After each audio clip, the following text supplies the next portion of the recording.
Miners, pickets and a day in British history that changed everything, unravelling what really happened at the Battle of Orgreave.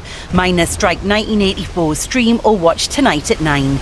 Right now, the Channel 4 News with Cathy Newman in London and Ciaran Jenkins in Leeds.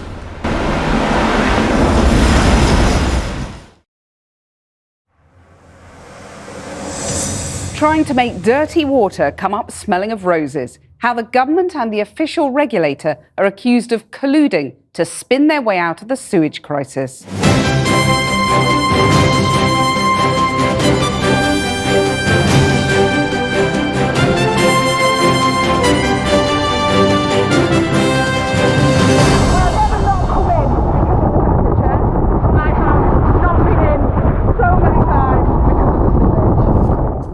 Good evening.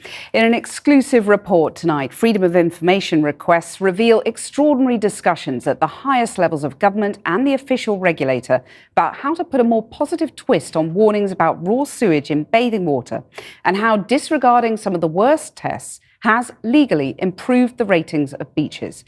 Campaigners say they're shocked and angry and accuse those charged with independently monitoring water quality of colluding with government ministers to spin their way out of a crisis, potentially endangering public safety. And good evening from Leeds. Also tonight, police hunt for the suspect in a chemical attack last night in Clapham. A mum and her 8- and 3-year-old daughters had a corrosive alkaline substance thrown at them. The youngest and her mother could have life-changing injuries. We speak to the ex-MI6 agent who was being sued by Donald Trump as the former president loses his UK court battle over the salacious so-called Russia dossier. He would be, I think, a catastrophic president. I think he was bad last time. I think he would be worse if he came back. And the missing macaque who'd been monkeying around back gardens in the Highlands is finally returned to captivity. Now, is our bathing water more polluted than we think? We've seen documents which show that almost twice as many English bathing waters would fail pollution tests if the regulator wasn't legally allowed to disregard some of the worst results. Papers and emails show government officials were also worried about negative press and wanted pollution incidents to be better presented. But the Environment Agency warned some options they gave could look like greenwashing. The government and the agency insist it's perfectly above board and follows scientific best practice. But campaigners want the system to change, insisting public safety should come first. Our North of England correspondent Claire Fallon has this special report. Claire Fallon with that exclusive report. And we did ask for interviews with both the government and the Environment Agency, but no one was available. Now, London police are hunting for a suspect who left a woman and her 2 children badly injured in an alkali attack. He's been named as Abdul Azadi, who's 35, and officers have warned members of the public not to approach him, but to call 999 instead. The woman and her 3-year-old daughter are said to have potentially life-changing injuries, while another daughter, aged 8, is also being treated in hospital. Simeon Brown reports. Simeon Brown reporting there. Let's go over to Ciaran in Leeds now. Cheers, Cathy. Now, the European Union has finally approved its €50 billion package for Ukraine, providing Kyiv with economic and financial support into the long term.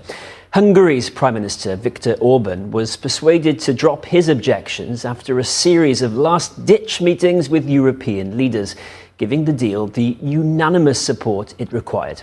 President Zelensky said the decision showed the EU's strong unity. Our international editor, Lindsay Hilsum, has this report. Lindsay Hilsum. Well, earlier I spoke to Yaroslav Trofimov, who's chief foreign affairs correspondent at the Wall Street Journal and has just published a new book about Russia's war in Ukraine. Our Enemies Will Vanish, it's called. I asked him about the deal, giving Ukraine €50 billion in funding. How important did he think it was? Now, while the billions of dollars which the United States promised to Ukraine has been blocked by political infighting, as you heard there, the White House is busy focusing on the Middle East, including the promised retaliation for drone strikes in Jordan, which killed 3 US service members, and new sanctions against Israeli settlers in the occupied West Bank. Our Washington correspondent, Siobhan Kennedy, has more. Siobhan, thank you. Cathy. Thanks, Ciaran. Donald Trump has lost his claim for damages over a dossier containing allegations that he took part in sex acts and bribed Russian officials. The allegations, all denied by Mr. Trump, are part of material compiled by the former British intelligence officer Christopher Steele, who was investigating Russian efforts to meddle in the 2016 presidential elections. Well, Christopher Steele came into the studios this afternoon for his first broadcast interview since his legal victory this morning. I began by asking him how he felt about the legal proceedings. Now, inflation is finally set to drop back to the government's target of 2%, possibly within a few months. But despite that optimistic forecast today from the Bank of England, it still left interest rates at 5.25%, although it hinted it's likely to cut the cost of borrowing soon. Our economics correspondent Helia Ebrahimi reports. Helia Ebrahimi. The Democratic Unionists have given the go-ahead for the Stormont Assembly to be recalled this week after two key pieces of legislation were rushed through the House of Commons. DUP leader Sir Geoffrey Donaldson said his party was now prepared to support power-sharing institutions after a boycott lasting almost 2 years. That would allow the Assembly to reconvene on Saturday.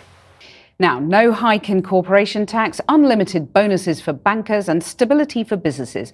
Labour have been burnishing their charm offensive towards business leaders at a one-day summit kicked off by the Shadow Chancellor Rachel Reeves. She told the assembled CEOs and wealthy investors that Labour would campaign and govern as a pro-business party. Our senior political correspondent Paul McNamara reports. The Conservative MP Mike Freer says he's stepping down at the next election over fears for his safety. Mr Freer, who represents Finchley and Golders Green with a large Jewish population, said he'd been subjected to a series of serious threats to his personal safety, including a recent arson attack on his constituency office. Downing Street said the vitriolic hatred Mr Freer had faced was an attack on British democracy.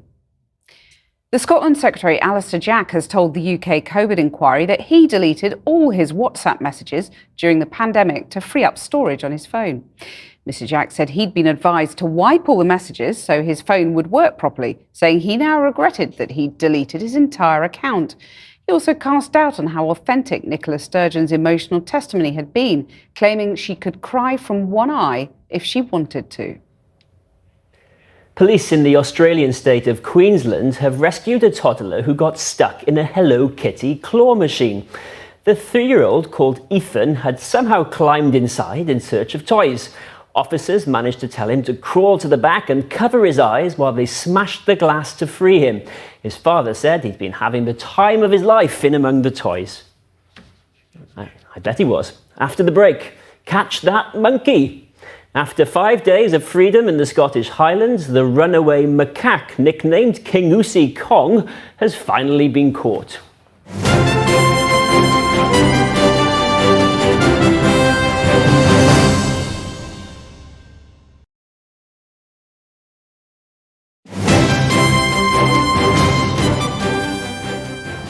Welcome back. Now, the Great Escape is finally over. A Japanese snow monkey who spent 5 days on the run in the Scottish Highlands has been caught. The 7-year-old macaque, called Honshu, made his bid for freedom on Sunday night, breaking out of his enclosure in a wildlife park. Keepers deployed thermal imaging drones in the exhaustive search, finally tracking him down in a back garden where he was helping himself to some nuts left out for the birds. And a warning, this report contains monkey puns that some viewers might find, frankly, a bit cringe. Ciaran, cheeky monkey, Jenkins. Now, in an update on our main news, Freedom of Information requests have revealed discussions between the highest levels of government and the official regulator, the Environment Agency, about how to better present dirty water and worries that they were greenwashing. In a statement, the former Environment Secretary, Therese Coffey, has responded to the claims about water pollution tests. She said transparency was very important to her when she was in office, and she'd pushed for more monitoring. She said MPs had expressed concerns that some information about bathing waters was inaccurate, and she'd asked the Environment Agency to explain. In her statement, she says, "I did not see any of the correspondence which your FOI suggests was sent to my office, and I did not discuss this matter again due to many other pressing issues." Well, that's all we have time for this evening. We're back at 7 tomorrow night from Cathy And from me, that's Channel 4 News. Good evening. Ta-ra.